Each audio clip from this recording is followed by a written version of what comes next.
Bumida na naman po si Senator Bato. Bakit niya, Mr. Maravillas? Sabi ni Bato, punong-puno na niya ako sa ginagawa ng China. Wag kami, Senator Bato. Alam namin ang kulay po ninyo. Ang kulay po ninyo, yellow. Yellow race. Chinese. Dinadala mo na naman po sa drama kasi you'll be seeking re-election. Kahit pasok ka sa survey, may latest survey po, mga kababayan, ang dami mga pro-China. Sa Pulse Asia survey, pero mangangampanya kami. Ang mga Marcos loyalists will campaign against politicians na dinadala lang sa drama ang mga pananalita para masabi na tutol din sila. Ayan ba? Ako'y punong-puno na. Senator Ronald De La Rosa is already fed up with China's continued harassments in the West Philippine Sea that he thinks of going to war with Beijing. But he knows war is not an option. Ayan, sabi niya dito, grabe ang padrama niya, no? Mi Senator Bato. Honestly, ako'y punong-puno na, kagaya ng ibang Filipino, na punong-puno na. Ano ang dapat nating gawin dyan? Gusto ko nang makipaggira, pero hindi naman pwedeng gira. War is not an option. Hindi po ninyo kami mauuto ng inyong mga pananalita. Markado na po kayo. Pero anya, Mr. Maravilla, sino-sino yung pasok sa survey? Sa Pulse Asia po, pasok lagi itong si Bato sa mga kaalyado niyang pro-China. Ito yung mga pasok, mga kababayan. Number 1 si Erwin Tulfo. Number 2 si Tito Soto. Number 3 pa rin si Maudigs. Sunod si Bongo. Pia Cayetano, Manny Pacquiao. Bato de la Rosa. Pangwalo na lang si Super Ate.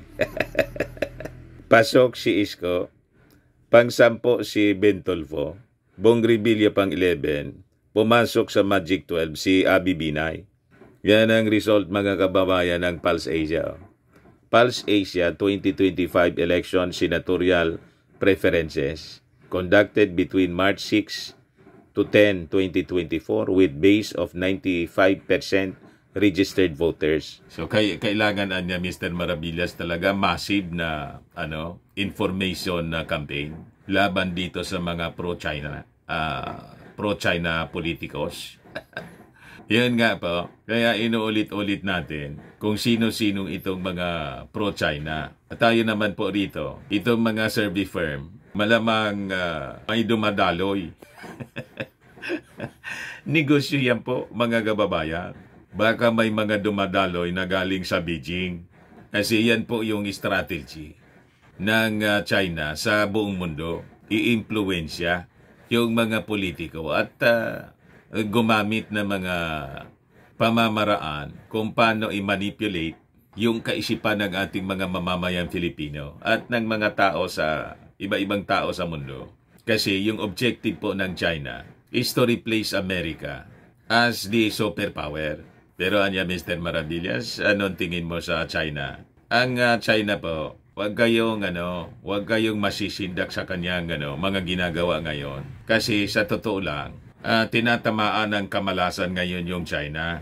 Ano niya, Mr. Maravillas, na kamalasan? Pabagsak po ang economy ng China. Time Magazine. China's economic slump is here to stay. Kaya sa tingin natin, mga kababayan, nang bablap lang dito sa atin yung China. At porsigido sila na i-intimidate tayo. Nagbabaka sakali na matatakot tayo. Kasi ang daming favors po na nakuha sa previous administration in terms of business. Ngayon po, nag-iba tayo ng direksyon. Kahit yung Amerika, mga kababayan, sinikil na yung economy ng China. And that's the reason why pabagsak po yung economy ng China ngayon. Ito nga sa atin po Kung ang daming contracts noong panahon ni Digong ang nakukuha dito sa atin, ngayon po, hindi na kasi nakita yon ng ating Pangulong Bongbong Marcos. Kaya ibinaling natin yung ating atensyon to other countries, to ASEAN countries na hindi po nagsasamantala sa atin. To Japan, to America, and European countries. Yun ang mga pinupuntahan for investments ng ating Pangulong Bongbong Marcos. Kaya grabe po ang pagselos ng China sa atin because of the foreign policy. Tama naman po yung mga actions ng ating Pangulong Bongbong Marcos. Bakit mo i-feed ang isang bansa at tutulungan na lalong magyaman na ginagamit po yung yaman nila para po ibuli tayo? Tama pa, mga kababayan? So malamang mahirapan ng China, mga kababayan, na i-finance ang sarili nila at maisipan na makipaggira with America. Ayan po, sabi rito. March 4 pa lang itong article ng Time Magazine. Sabi dyan, China is in the midst of profound economic crisis. Growth rates are flagging as unsustainable mountain of debt piles up. China's debt to GDP ratio reached a record 288% in 2023. But even that eye-popping figure does not capture the uncomfortable fact that much of it was borrowed to buy assets that no longer yield enough income to repay the debt. This is especially true in the housing sector, where sales have fallen by a third since the pre-pandemic peak, and new construction is down 60%. This is one of the worst housing crashes in the world over the last 3 decades. Ganon, mga kababayan, ang sitwasyon ng economy ngayon ng China. Kaya wag tayong pasisindak. God is with us. Para niya, Mr. Maravillas, may intervention na yung ating Panginoon. Malamang, mga kababayan, kasi nasobrahan kaswapang ang mga Chinese. Di ba?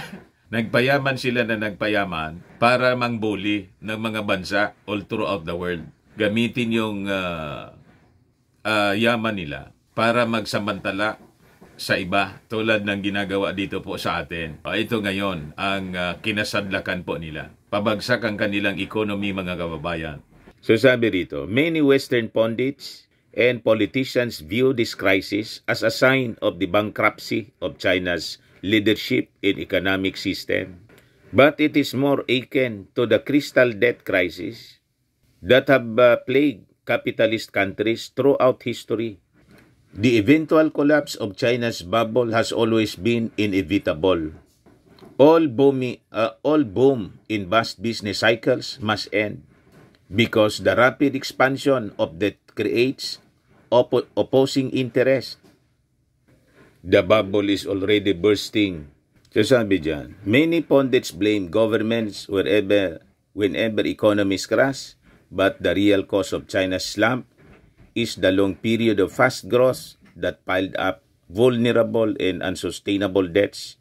The higher they fly, the harder they fall. So, ganon, mga kababayan, ang sitwasyon ng China. Kaya, anya, Mr. Maravillas, inggit sa atin yung China ngayon. Tama po, kasi yung economy natin, pinakang maganda na ngayon. Talo na natin sa growth rate, yung ibang mga Asian economies po. Ayan po. Philippines full year 2023 GDP growth is strongest among major Asian economies. The Philippines finished strong in 2023 with a full year gross domestic product growth rate of 5.6%, outpacing major economies in Asia such as China 5.2%, Vietnam 5.0%, in Malaysia 3.8% based on the latest available data. Kaya pinipirwisyo tayo ng China kasi nasurpass natin sila. Di ba? Kaya support lang po, mga kababayan, sa ating magiting na Pangulong BBN. Ayan man lang po, mga kababayan, yung short video natin. Ako po si Dante Maravillas. Bye-bye. God bless.